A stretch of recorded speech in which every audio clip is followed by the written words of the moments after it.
Waspada, ini 10 tanda otak kamu sedang membusuk akibat dunia digital atau mengalami brain rot. Assalamualaikum warahmatullahi wabarakatuh, para pejuang pikiran jernih di tengah lautan informasi. Pernah nggak sih kamu ngerasain ini? Kamu buka laptop dengan niat mau ngerjain tugas penting, tapi baru 5 menit, tanganmu udah gatal, refleks buka HP. Niatnya cuma mau lihat satu notif, tahu-tahu udah 1 jam. Kamu tersesat di labirin video-video pendek. Tugasnya masih di halaman kosong yang sama. Atau kamu lagi ngobrol sama teman, tapi pikiranmu nggak di sana. Pikiranmu melayang, bertanya-tanya ada update apa di media sosial. Kamu gampang lupa nama orang yang baru dikenalin, lupa janji yang baru dibuat, bahkan lupa tadi mau ngomong apa. Rasanya kepala ini penuh, tapi sekaligus kosong. Seperti ada kabut tebal yang menyelimuti otakmu, membuat segalanya jadi lambat, buram, dan melelahkan. Jika kamu sering merasakan hal-hal ini, kamu tidak sendirian. Dan ini bukan berarti kamu bodoh atau malas. Kamu mungkin sedang mengalami sebuah fenomena modern yang semakin mengkhawatirkan, sebuah kondisi yang oleh banyak orang disebut sebagai brain rot atau pembusukan otak. Tenang, ini bukan istilah medis. Otakmu tidak benar-benar membusuk secara fisik. Brain rot adalah sebuah istilah untuk menggambarkan penurunan tajam dalam fungsi kognitif, kemampuan berpikir, fokus, dan mengingat yang disebabkan oleh paparan berlebihan terhadap konten digital berkualitas rendah dan stimulasi instan yang tiada henti. Ini adalah penyakit zaman sekarang. Penyakit yang tidak menimbulkan demam atau batuk, tapi diam-diam menggerogoti aset paling berharga yang kita miliki, pikiran kita. Di video ini kita akan belajar mengenali dan memahami penyebabnya, dan yang terpenting menemukan solusinya. Kita akan bongkar tuntas 10 tanda peringatan bahwa otakmu mungkin sedang mengalami brain rot dan bagaimana cara melakukan detox untuk mengembalikan kejernihan dan ketajamannya. Siapkan dirimu, ini mungkin akan terasa sangat personal. Tanda 1, rentang fokusmu lebih pendek dari iklan YouTube. Tanda pertama dan yang paling mudah terasa adalah kemampuan fokusmu hancur lebur. Kamu tidak bisa lagi berkonsentrasi pada satu hal untuk waktu yang lama. Membaca buku 2 halaman saja rasanya seperti mendaki gunung. Menonton film tanpa sambil scroll HP terasa mustahil. Saat rapat atau kuliah, pikiranmu melayang setiap beberapa menit. Kamu butuhinnya kejutan baru, stimulasi baru, setiap saat. Tanda 2, alergi terhadap pikiran rumit. Coba ingat-ingat, kapan terakhir kali kamu benar-benar menikmati proses memecahkan masalah yang sulit? Saat dihadapkan pada tugas yang butuh pemikiran kritis, analisis, atau perencanaan, apa reaksi pertamamu?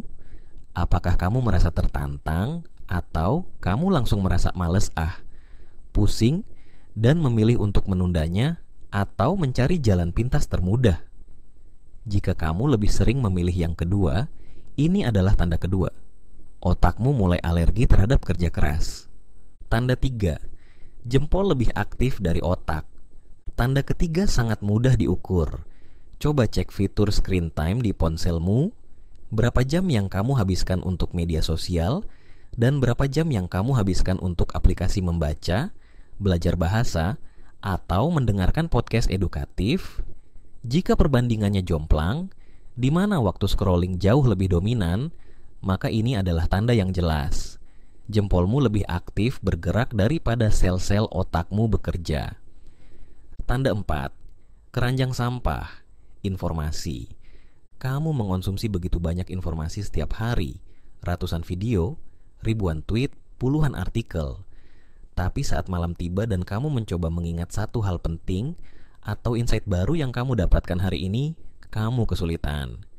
Kepalamu penuh dengan sampah informasi. Cuplikan lagu yang viral, potongan gosip artis, meme yang lucu sesaat. Ini tanda keempat, kamu menjadi keranjang sampah informasi, bukan perpustakaan. Pengetahuan. Tanda 5, memori sekuat jeli. Gejala ini sangat menakutkan. Kamu baru saja membaca sebuah paragraf, tapi saat kamu coba menjelaskannya kembali, kamu sudah lupa. Seseorang baru saja menyebutkan namanya.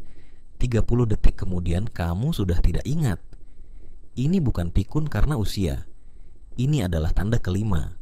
Memorimu menjadi lemah seperti jeli karena tidak pernah dilatih untuk mencengkeram informasi. Tanda 6. Matinya sang filsuf dalam diri. Ingat tidak, dulu kamu mungkin suka berdiskusi tentang ide-ide besar, tentang makna hidup, tentang politik, atau tentang sebuah film dengan makna mendalam. Sekarang, kamu menghindarinya. Kamu lebih suka obrolan ringan tentang apa yang sedang viral. Saat temanmu memulai deep talk, kamu merasa tidak nyaman dan ingin cepat-cepat ganti topik. Ini tanda ke-6. Kehilangan minat pada diskusi mendalam, sang filsuf dalam dirimu sedang sekarat. Tanda 7. Refleks zombie penggila gawai. Kamu sedang fokus bekerja. Tidak ada notifikasi, tidak ada panggilan. Tapi entah kenapa, tanganmu secara otomatis meraih HP, membuka kuncinya, scroll sebentar, lalu meletakkannya kembali tanpa tujuan yang jelas. Kamu melakukannya tanpa sadar. Ini adalah tanda ke-7. Sebuah refleks zombie yang menunjukkan keterikatanmu pada gawai sudah di level bawah sadar. Tanda 8. Prokrastinasi menjadi nama tengahmu. Menunda pekerjaan adalah hal yang manusiawi. Tapi jika ini menjadi kebiasaan dominanmu, ini adalah tanda bahaya. Tugas yang seharusnya bisa selesai dalam 1 jam, kamu tunda berhari-hari. Kamu tahu apa yang harus kamu lakukan, tapi untuk memulainya terasa seperti mengangkat beban 1 ton. Ini tanda ke-8. Prokrastinasi kronis sebagai gejala otak yang kelelahan dan tidak termotivasi. Tanda 9. Emosi yang dikendalikan algoritma. Moodmu menjadi sangat rapuh. Pagi hari kamu merasa baik-baik saja. Lalu kamu membuka media sosial, melihat temanmu liburan ke luar negeri, kamu langsung merasa iri dan hidupmu menyedihkan. Kamu membaca satu berita negatif, kamu langsung merasa cemas sepanjang hari. Ini tanda ke-9. Emosimu tidak lagi stabil, ia dikendalikan oleh apa yang disajikan algoritma kepadamu. Tanda 10. Rasa hampa di tengah keramaian. Dan inilah puncak dari semua gejala.